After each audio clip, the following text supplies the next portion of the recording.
Good morning students HS first ইয়েৰৰ ছাত্ৰ ছাত্ৰীসকলৰ বাবে আজি লৈ আহিছোঁ পলিটিকেল ছায়েন্সৰ ভাৰতৰ সংবিধানত থকা অধিকাৰ ৰাইটছ ইন ইণ্ডিয়ান কনষ্টিটিউশ্যন নামৰ চেপ্টাৰটোৰ পাঠৰ ভিতৰৰ ইম্পৰ্টেণ্ট MCQ কুৱেশ্যন এনচাৰবোৰ যিবোৰ পৰীক্ষাত প্ৰায় আহি থকা দেখা গৈছে।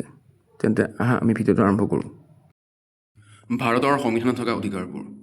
নম্বৰ 1, ভাৰতীয় সংবিধানৰ কোনটো অংশত মৌলিক অধিকাৰসমূহ অন্তৰ্ভুক্ত কৰা হৈছে? অপশ্যনছবোৰ হৈছে তৃতীয় অংশ, তৃতীয় অংশ, চতুৰ্থ অংশ বা পঞ্চম অংশ। এনচাৰটো হ'ব অপশ্যন বি, অৰ্থাৎ তৃতীয় অংশ। কুৱেশ্যন নম্বৰ 2, বৰ্তমান ভাৰতীয় সংবিধানে নাগৰিকক কেইটা মৌলিক অধিকাৰ প্ৰদান কৰিছে? অপশ্যন কেইটা হৈছে 5টা, 6টা, 7টা আৰু 8টা। এনচাৰ হ'ব অপশ্যন বি, 6টা। মানে নেক্সট কুৱেশ্যন হৈছে সংবিধানৰ কোনটো অনুচ্ছেদক ডক্টৰ B.R. আম্বেদকাৰে সংবিধানৰ হৃদয় আৰু আত্মা বুলি অভিহিত কৰিছিল? হুইচ খুব ইম্পৰ্টেণ্ট কুৱেশ্যন হয় আৰু আমাৰ এনচাৰটো হ'ব অপশ্যন চি, আৰ্টিকল 32 বা 32 নং অনুচ্ছেদত কৈছিলে B.R. আম্বেদকাৰে যে প্ৰস্তাৱনা হৈছে আমাৰ সংবিধানৰ হৃদয় আৰু আত্মা, heart and soul. Question number 4, অস্পৃশ্যতা বৰ্জনৰ ব্যৱস্থা সংবিধানৰ কোনটো অনুচ্ছেদত আছে?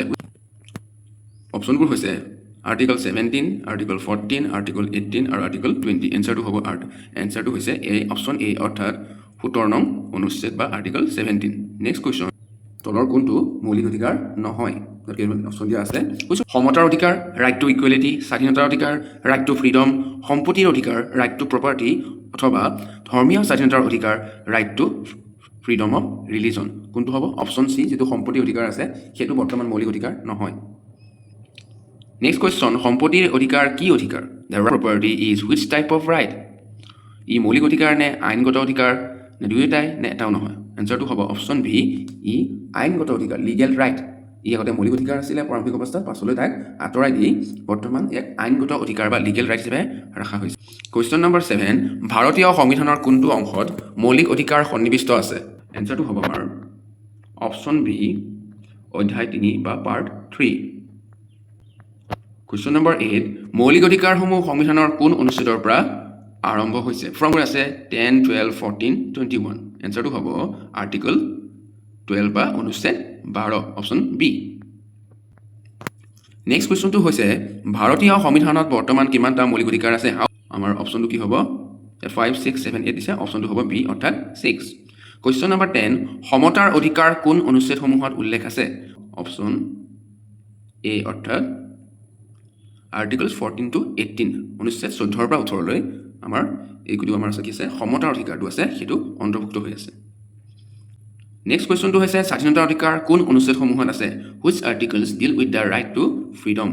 এই ক্ষেত্ৰতো আমাৰ যিকেইটা অপশ্যন দিয়া আছে তাৰ ভিতৰত এনচাৰটো হ'ব আমাৰ অপশ্যন বি, অৰ্থাৎ আৰ্টিকলছ 19 to 22, 19 পৰা 22 অনুচ্ছেদৰ ভিতৰত আমাৰ এইটো উত্তৰ হ'ব। নেক্সট আছে শোষণৰ বিৰুদ্ধে অধিকাৰ কোন অনুচ্ছেদসমূহত আছে? এইকেইটাৰ ভিতৰত যিকোনো এটা আহিবই, এইটো কনফাৰ্ম হয়, প্ৰতি বছৰে আহে। ইয়াৰ ভিতৰত যি অপশ্যন আমাৰ হ'ব সেইটো হৈছে অপশ্যন বি, অৰ্থাৎ আৰ্টিকলছ 23 and 24, অনুচ্ছেদ 23 আৰু 24ত শোষণৰ বিৰুদ্ধে অধিকাৰৰ বিষয়ে উল্লেখ আছে। নেক্সট কুৱেশ্যনটো হৈছে ধৰ্মীয় স্বাধীনতাৰ অধিকাৰ কোন অনুচ্ছেদসমূহত আছে? Which articles deal with the right to freedom of religion? ধৰ্মীয় স্বাধীনতা সেইটো ক'ত আছে বুলি কৈছে? আমাৰ অপশ্যন দিয়া আছে 23 to 24, 25 to 28, 29 to 30 and 32, article 32। আমাৰ এনচাৰটো হ'ব অপশ্যন বি, অৰ্থাৎ 25 পৰা 28 বা আৰ্টিকলছ 25 to 28ত।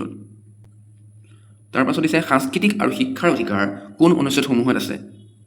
আৰু আমাৰ এনচাৰটো হ'ব অপশ্যন বি, আৰ্টিকল 29 আৰু 30, অৰ্থাৎ অনুচ্ছেদ 29 আৰু 30ত আমাৰ কি দিছে সাংস্কৃতিক আৰু শৈক্ষিক বা শিক্ষাৰ যি অধিকাৰ আছে সেইবোৰ ইনক্লুড হৈ আছে বা অন্তৰ্ভুক্ত হৈ আছে। নেক্সট কুৱেশ্যনটো আহিছে সাংবিধানিক প্ৰতিকাৰৰ অধিকাৰ কোন অনুচ্ছেদত আছে? নে 30, 32 নে 35? এনচাৰটো হ'ব অপশ্যন চি, অৰ্থাৎ আৰ্টিকল 32 বা 32 নং অনুচ্ছেদত সাংবিধানিক প্ৰতিকাৰৰ অধিকাৰটো অন্তৰ্ভুক্ত কৰা হৈছে। নেক্সট কুৱেশ্যনটো হৈছে ডক্টৰ B.R. আম্বেদকাৰে কোন অধিকাৰক সংবিধানৰ হৃদয় আৰু আত্মা বুলি কৈছিল? এইটো কুৱেশ্যন ৰিপিট হৈছে, তো এনচাৰটো হ'ব অপশ্যন চি, সাংবিধানিক প্ৰতিকাৰৰ অধিকাৰ। চ' এনচাৰ চি। নেক্সট কুৱেশ্যনটো হৈছে সম্পত্তিৰ অধিকাৰ বৰ্তমান হৈছে।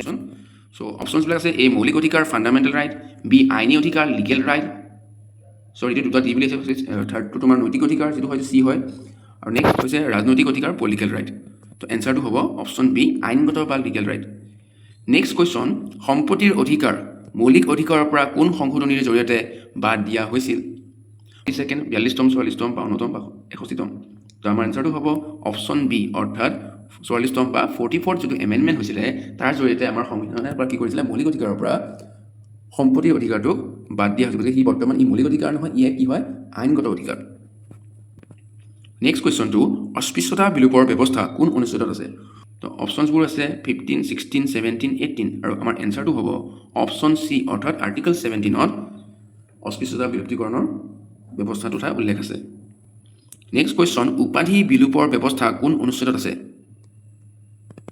প্ৰায় কুৱেশ্যনটো প্ৰায় কনফিউজ হ'ব পৰা যে আমাৰতো উপাধি সকলোৰে আছে এইটো আচলতে আগতে এটা উপাধি দিছিলে ব্ৰিটিছৰ সময়ৰ পৰাই দিছিলে যে তেওঁলোকে কিবা এটা বাপ পালে এটা উপাধি দিয়া হয় সন্মান প্ৰদৰ্শন যেনেকৈ ৰবীন্দ্ৰনাথ ঠাকুৰক নাইট উপাধি দিছিলে তেওঁ ব্ৰিটিছৰ বিৰুদ্ধাচৰণ কৰি সেই নাইট উপাধি ঘূৰাই দিছিলে তেনেকুৱা সেই আৰ্টিকলটো কোনটো যে ইয়াক এবলিছ কৰিছিলে তো অপশ্যনবোৰ আছে 16, 17, 18, 19 এনচাৰটো হ'ব option C article 18 next question শিশুশ্ৰম নিষিদ্ধ কৰাৰ ব্যৱস্থা কোন অনুচ্ছেদত আছে নিষিদ্ধ এলেকাবোৰ আছে সেইবোৰ ধৰা ফেক্টৰীতে হওক মাইন্সত কয়লা খনিত হওক বা এনেকুৱা বিপদজনক যিবোৰ স্থান আছে সেইবোৰত কাম কৰাৰ পৰা কোনটো অনুচ্ছেদত উল্লেখ আছে শিশুশ্ৰম নিষিদ্ধ কৰা হৈছে শিশুশ্ৰম শিশুসকলৰ 14 বছৰ তলৰ ব্যক্তি যাক আমি কি বুলি কওঁ কিশোৰ বুলি কওঁ তেওঁলোকে নিশ্চয় এডুকেশ্যনত পাইছে এই বিষয়ে কিন্তু সেই শিশুসকলক এনেধৰণৰ বিপদজনক কামৰ পৰা আঁতৰাই ৰখাৰ যিটো অনুচ্ছেদ আছে সেইটো কথা সোধা হৈছে ইয়াত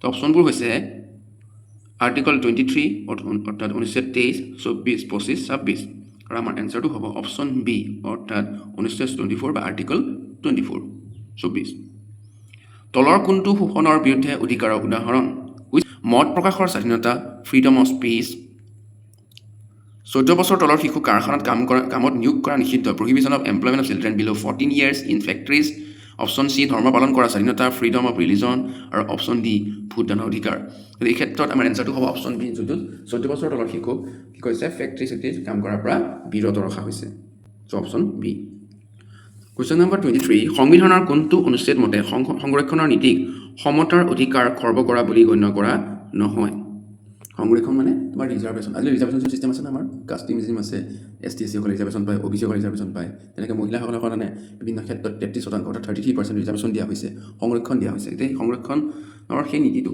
কৈছে ইয়াত আমাৰ সংবিধান উল্লেখ কৰা আছে যে যদিও সংৰক্ষণ নীতি আছে ই সমতাৰ বিৰুদ্ধাচৰণ নকৰে বুলি কৈছে বা সমতাৰ অধিকাৰটো খৰ্ব কৰা নাই বুলি কৈছে তো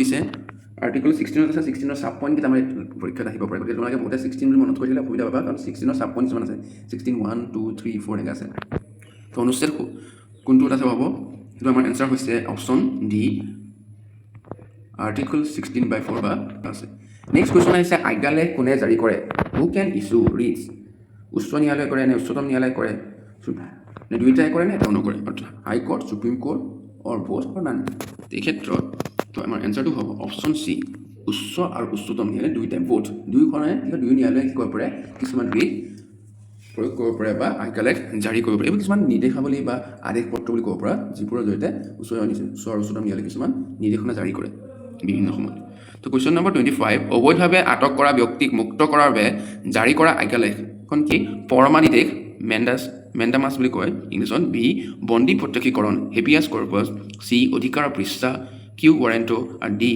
উৎক্ষেপণ লেখ যাক ইংলিছত কোৱা হয় চাৰ্টিয়ৰী অপশ্যনটো হ'ব আমাৰ অপশ্যন এনচাৰটো হ'ব অপশ্যন বি অৰ্থাৎ হেবিয়াছ কৰ্পাছ এই হেবিয়াছ কৰ্পাছৰ ওপৰত কিন্তু শ্বৰ্ট নোটো অহা দেখা যায় কিন্তু এটা ইম্পৰ্টেণ্ট হয় আৰু এই গতিকে কি হয় আমাৰ সাংবিধানিক যিবোৰ অধিকাৰ আছে তাৰ সেই অধিকাৰৰ মাজতে উচ্চ আৰু উচ্চতম ন্যায়ালয়ে কিছুমান আমাক কি কৰি দিয়ে আমাক কিছুমান আমাৰ নাগৰিকসকলৰ সুবিধাৰ্থে কিছুমান আজ্ঞালেখ বা ৰিট জাৰি কৰে ইয়াৰ ভিতৰত আটাইতকৈ গুৰুত্বপূৰ্ণটো হৈছে বন্দী প্ৰত্যক্ষীকৰণ বা হেবিয়াছ কৰ্পাছ আৰু আমাৰ এনচাৰটো এই ক্ষেত্ৰতো কি হ'ব হেবিয়াছ কৰ্পাছে হ'ব তো নেক্সট কুৱেশ্যন আহিছোঁ বন্দী প্ৰত্যক্ষীকৰণ শব্দৰ অৰ্থ অপশ্যন এ পদৰ অধিকাৰ অপশ্যন বি ব্যক্তিক আদালতত উপস্থিত কৰা অপশ্যন চি নিষেধাজ্ঞা অপশ্যন ডি আদেশ তো ইয়াতে এনচাৰটো হ'ব ব্যক্তিক আদালতত উপস্থিত কৰা produce the person before the court মানে ধৰি নি পেলাই ক'ৰবাত ৰাখি দিলে নহ'ব 24 ঘণ্টাৰ ভিতৰত সেই ব্যক্তিজনক আদালতত উপস্থিত কৰিব লাগিব আৰু এজন মেজিষ্ট্ৰেটৰ সন্মুখত উপস্থিত কৰাবই লাগিব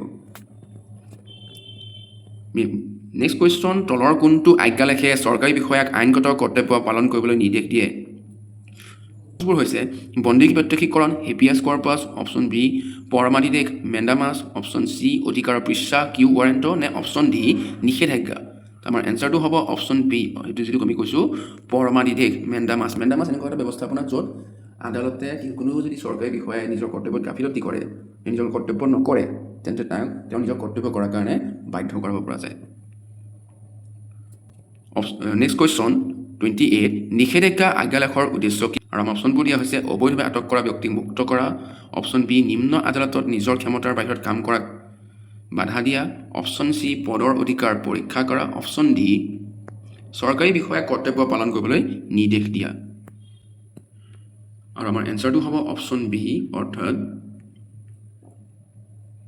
নিম্ন আদালতক নিজৰ ক্ষমতাৰ বাহিৰত কাম কৰাত বাধা দিয়া, two prevent a lower court from exceeding its jurisdiction. Next কুৱেশ্যনটো হৈছে অধিকাৰৰ পৃষ্ঠা আজ্ঞালেখ কেতিয়া জাৰি কৰা হয়? When it is the writ of quo warranto ইছুড।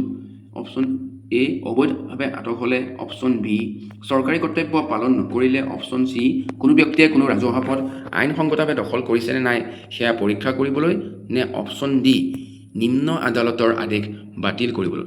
এই ক্ষেত্ৰত আমাৰ এনচাৰটো হ'ব অপশ্যন চি, অৰ্থাৎ কুৱেশ্যন নম্বৰ 30, উৎক্ষেপণ লেখ আজ্ঞালেখৰ উদ্দেশ্য কি? ব্যক্তিক মুক্ত কৰা, বি নিম্ন আদালতৰ অবৈধ আদেশ বাতিল কৰা, চি চৰকাৰী বিষয়াক কৰ্তব্য পালন কৰিবলৈ বাধ্য কৰা, বা ডি ৰাজহুৱা খণ্ডৰ বা ৰাজহুৱা পদৰ অধিকাৰ পৰীক্ষা কৰা। আমাৰ এই ক্ষেত্ৰত এনচাৰটো হ'ব অপশ্যন বি, অৰ্থাৎ নিম্ন আদালতৰ অবৈধ আদেশ বাতিল কৰা হৈছে। কুৱেশ্যনটো আহিছে ৰাষ্ট্ৰীয় মানৱ অধিকাৰ আয়োগ কেতিয়া প্ৰতিষ্ঠা কৰা হৈছিল? When was the National Human Rights Commission was established? তো আমাৰ অপশ্যনবোৰ দিছে 1990, 93, 2000, 2005। এনচাৰটো হ'ব অপশ্যন বি, 1993। নেক্সট কুৱেশ্যন, NHRCৰ পুনৰূপ বা ফুল ফৰ্ম লিখিব লাগে। তো অপশ্যনবোৰ দিছে national human rights commission, national health rights commission, option C national human research commission, নে option D national human relief commission. এনচাৰটো হ'ব অপশ্যন এ, যিটো আছিলে আমাৰ national human rights commission. Next question, PUCL পুনৰূপ ফুল ফৰ্ম অফ PUCL লিখিব লাগে। Option A people's union for civil liberties, option B people's union for constitutional, এইটো কুৱেশ্যনটো অলপ থাকি গৈছে, এইটো এল এ বুলি আহি গৈছে, sorry for date. Option C public union for civil liberties, option D people's united civil league. তো আমাৰ ক্ষেত্ৰত এনচাৰটো হ'ব অপশ্যন এ, অৰ্থাৎ people's union for civil liberties. Next question, PUDR পুনৰূপ কি? Full form of PUDR। Option A people's union for democratic rights, option B public union for democratic rights, option C people's united democratic rights, or option D people's union for development rights. এই ক্ষেত্ৰত আমাৰ এনচাৰটো হ'ব people's union for democratic rights, অৰ্থাৎ option এ।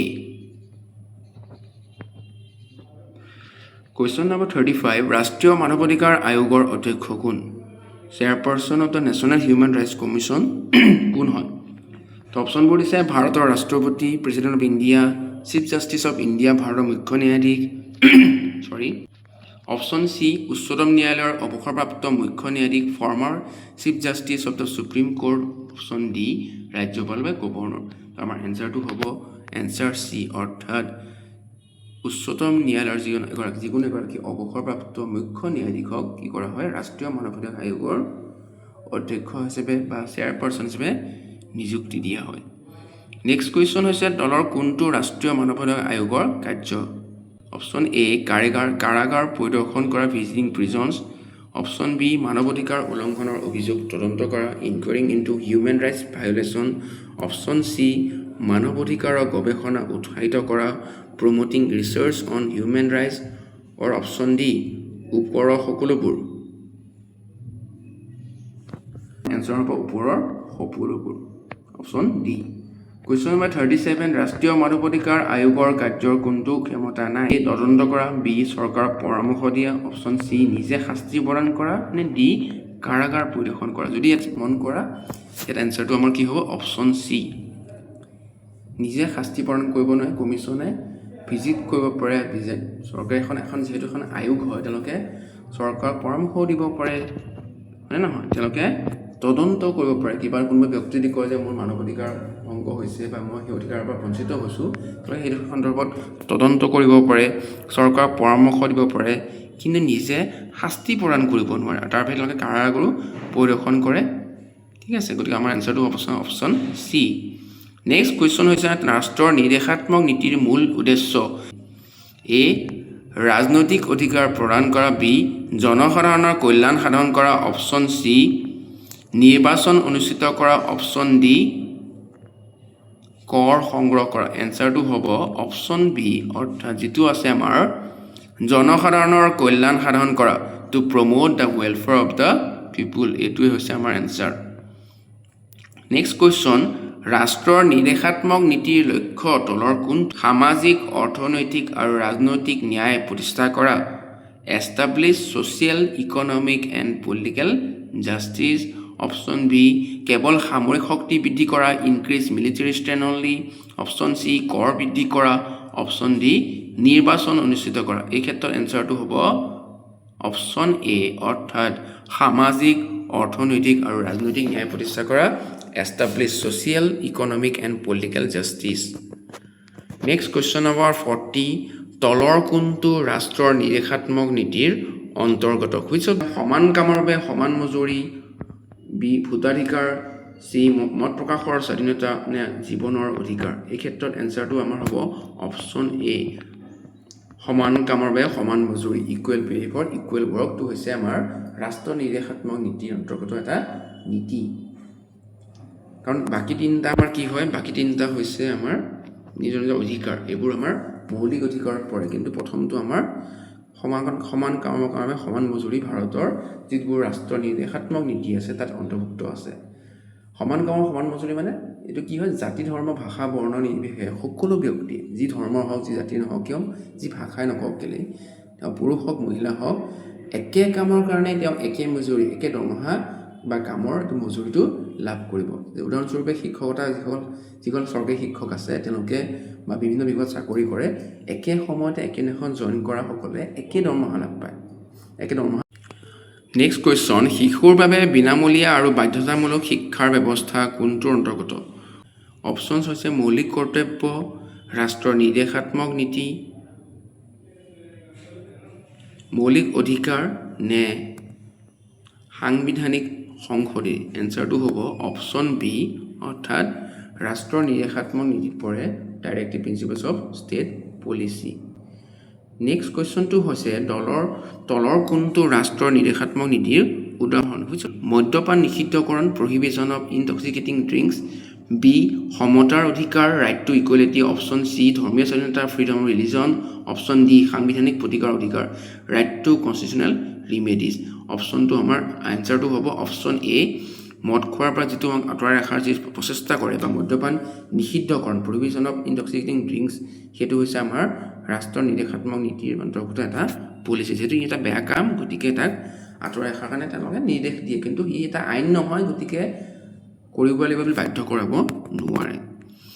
Next question তলৰ কোনটো ৰাষ্ট্ৰৰ নিৰ্দেশাত্মক নীতিৰ অন্তৰ্গত? আমাৰ অপশ্যনটো এটো হ'ব কি দিছে? কৃষি আৰু পশুধনৰ বিকাশ, improvement of livestock and agriculture, B সংবাদপত্ৰৰ স্বাধীনতা, ফ্ৰীডম অফ প্ৰেছ, জীৱনৰ অধিকাৰ, right to life, option D ধৰ্ম পালন কৰাৰ অধিকাৰ, ফ্ৰীডম অফ ৰিলিজন। এই ক্ষেত্ৰত আমাৰ এনচাৰটো হ'ব অপশ্যন এ, অৰ্থাৎ কৃষি আৰু পশুধনৰ বিকাশক। চ' ষ্টুডেণ্টছ, আজি তোমালোকৰ যিটো চেপ্টাৰ আছে সংবিধানত থকা অধিকাৰসমূহ, এই চেপ্টাৰৰ যিমানবোৰ প্ৰবেবল বা সম্ভাৱ্য MCQ আছে, এই MCQবোৰ ইয়াত সামৰি দিছোঁ। ইয়াৰ পিছৰ ভিডিঅ'ত নেক্সট চেপ্টাৰবোৰৰ MCQবোৰ দিয়া হ'ব, যিবোৰ প্ৰায় পৰীক্ষাত আহি থাকে। ভিডিঅ'টো ভাল লাগিলে লাইক, কমেণ্ট আৰু শ্বেয়াৰ কৰিবা, আৰু যদি চেনেলটো এতিয়াও ছাবস্ক্ৰাইব কৰা নাছিল, সেইটো ছাবস্ক্ৰাইব কৰি দিবা।